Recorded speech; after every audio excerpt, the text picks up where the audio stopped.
And it's very traditional. It's in almost all martial arts like karate and stuff. In wrestling, we do something a little different. And I think it's a lot, I'm gonna say it, I think it's more effective. My opinion. So the move we're gonna do now is called a sag. A sag headlock is I think, even though it doesn't look traditional, it's the most effective headlock in wrestling.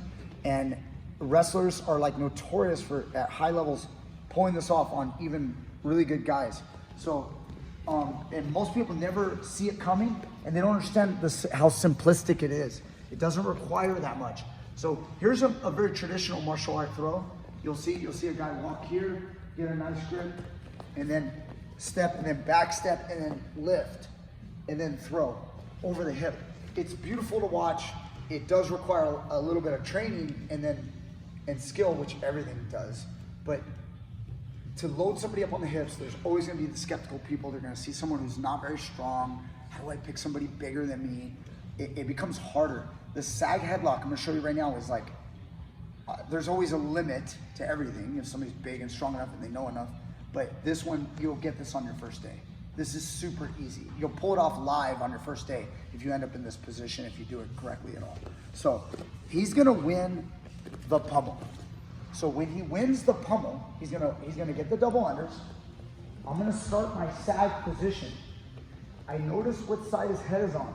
His head's on that side. So that's the side I'm gonna throw him, okay? I'm not gonna go, oh, headlock, go like this, and then try to turn and throw. By the time that happens, he knows what happened. He's like, oh, this guy's trying to throw me. He puts hips in, and I'm like, oh, I can't throw him. And that's usually what it looks like when you go for a headlock.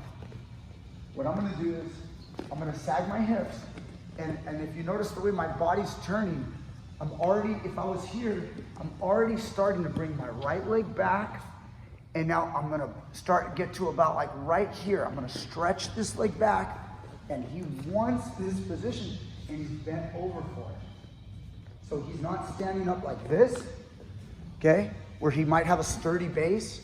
I'm actually extending out, and then when I do this, I'm just gonna take this hand, we're gonna control the triceps, and my left hand is gonna be a straight arm for the most part, and I'm gonna swing my arm like I'm swinging here. As I pull his arm, this leg right here is the key. You've gotta be okay with falling on the mat. I'm gonna stretch this leg like this. And now what happens is all of the weight is gonna go here in this hole. I'm pulling his arm, and now he wants to straighten his body up, but he can't. And I just fold him right towards the mat, and we come into a nice tight headlock, okay? My left hand will gather my thigh. I'll secure the position by elevating his head. I'm not gonna put too much weight on Alex, but you would elevate your butt at that point and pull the arm and lift his head, okay? Let me do it on somebody else so I can put a little weight.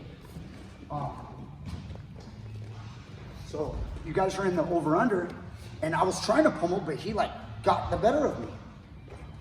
He's gonna win the pummel. Now as I'm here, I'm like, oh, no. I'm scared, I don't wanna do this. My right leg kind of coming back, and he wants this, so he's pressuring in me. Now I just take it, and just sag towards the mat. My left hand's reaching for a post. If a guy ever tried to roll you through and he rolled, I'll post my hand, I still got his elbow, and then I'll come up, gather his head, walk towards the head, grab the inner thigh, lift my knee, elevate my butt, and now if he tries to roll you, he's not rolling you. And he's also not taking my back. He goes behind, it's not gonna happen. Okay? Right? Yeah, scarf hold or Kesugatami. Now, there's many finishes, as you guys know. Jiu-jitsu, arm bars, and stuff like that, chokes, they're there, very simple, guys. Try to, as you walk towards his head, you keep his arm way up here. You're not gonna like this. He wants this angle. He can breathe much easier. He'll close his elbow. He's very strong, okay? So I wanna bring his arm up here, and then now after I get a broken lock right there, I didn't wanna go into that submission, but you were locking. So say he unlocks. Simple, guys, relax. I don't wanna go through a whole chain of submissions.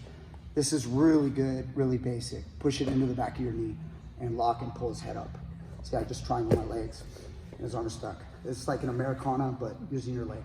I really like this one. You'll see a lot in MMA, Ronda Rousey, or there's a couple Japanese judo chicks that are like really good.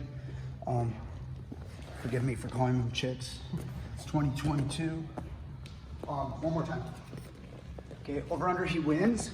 I'm like, see, it looks right now like I'm just scared. But his head's here, so I'm gonna think I'm here. Okay, as he's trying to pull my hip in, he's trying to come at me. That's what it's gonna look like. You all right, Nish? It wasn't too bad. It's not a big throw. It's like a modified lateral drop. Yeah, well, yeah, kind of in the same way as a lateral drop is not a big bam. It's more like a whip. Just moving out of the way and letting them go. Exactly. It's using your opponent's energy against them. Have you ever heard this before? Okay, all right, let's try it. 1, 2, 3.